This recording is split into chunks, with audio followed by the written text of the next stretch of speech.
है जिसे ओबीसी कहा जाता, जिसका मैं नेशनल प्रेसिडेंट हूं। मुल्क की आजादी के 72 साल में इस देश में जानवरों की गिनती हुई, कुत्तों की गिनती हुई, हिजड़ों की गिनती हुई, मगर जो हम लोग हैं 52% ओबीसी के लोग, हमारी गिनती नहीं हुई।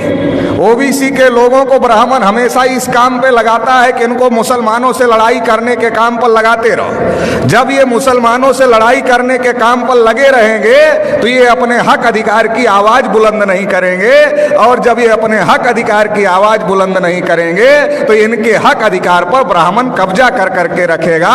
आजादी के 72 साल में हमारी गिनती हिंदू के नाम पर करते रहे और हमारे सारे हक अधिकार पर ब्राह्मणों ने कब्जा कर लिया।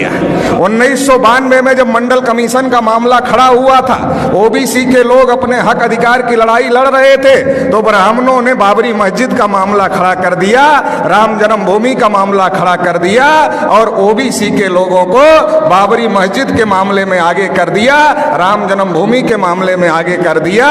बाबरी मस्जिद गिरा दी गई। और जो ओबीसी की नौकरियां थी, जो 12 करोड़ नौकरियां ओबीसी को मिलने वाली थी, वो ओबीसी को नहीं मिली, उस पर ब्राह्मणों का आज भी कब्जा है। और मुसलमानों की मस्जिद चली गई, मतलब हमारी नौकरियां चली गई, आपकी मस्जिद चली गई, और रिजल्ट आया ब्राह्मणों के फेवर में, मंदिर बन गया।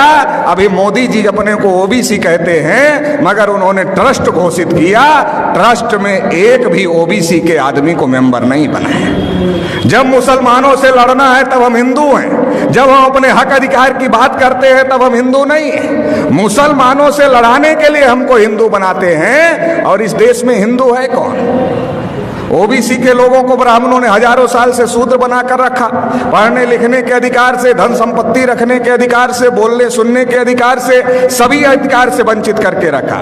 लिखा मनुस्मृति में, अगर आंख से ज्ञान देख ले तो आंख में सूजा डाल देना चाहिए, उच्चारण करे तो जीभ काट लेना चाहिए, और अगर कान से ज्ञान का एक शब्द सुन ले तो कान में शीशा पिघलाकर डाल देना चाहिए, ये लिखा। शेड्यूल कास्ट के लोगों को अछूत बना के रखा, आदिवासियों को जंगल में रहने के लिए मजबूर किया, तो देश में हिंदू है कौन? ब्राह्मणों ने हमारे ऊपर इतने जुल्म ढाए, हमें अछूत बनाया, हमें शूद्र बनाया, हमें जंगलों में रहने के लिए मजबूर किया, तो हमारा धर्म और ब्राह्मण का धर्म एक नहीं हो सकता। हम हिंदू नहीं है। आप रामायण पढ़ लो, महाभारत पढ़ लो, गीता पढ़ लो, वेद पुराण पढ़ लो, श्रुति स्मृति पढ़ लो, कहीं पर भी हिंदू लिखा हुआ नहीं है, क्योंकि ये हिंदू हिंदी भाषा का शब्द नहीं है, ये हिंदू संस्कृत भाषा का भी शब्द नहीं है, ये पर्शियन भाषा का शब्द है, जिसका अर्थ होता है हारा हुआ, नीच, कायर, काला, चोर, गुलाम।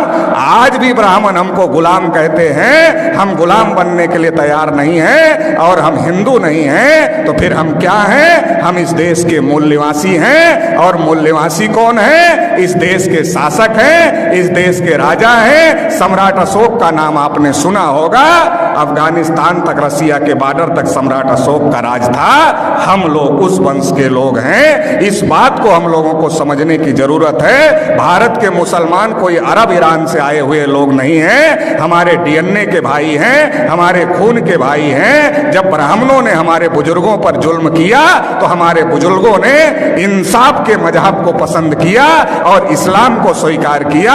भारत में जो मुसलमान हैं हमारे डीएनए और खून के भाई हैं, इस बात को ब्राह्मण जानता है। इसलिए दंगे में हम मरे या दंगे में आप मरे, ब्राह्मण की सेहत पर कोई फर्क नहीं पड़ता है। हमारे और आपके बीच में ब्राह्मण आ गया है, उसको बीच से हटाना होगा, भाई को भाई से गले लगना होगा। ब्राह्मणों ने हजारों साल से हमको मजलूम बना के रखा, 72 साल में मुसलमानों को मजलूम बना दिया है। इसलिए मजलूम को इकट्ठा होना होगा, और जो ब्राह्मणों ने नाइंसाफी का निजाम कायम किया है, इसे ध्वस्त करना होगा और इंसाफ कायम करना होगा। इंसाफ की इस लड़ाई में आप साथ देंगे, इतना ही कहते हुए आपने मुझे सुना, इसके लिए आभार, धन्यवाद। जय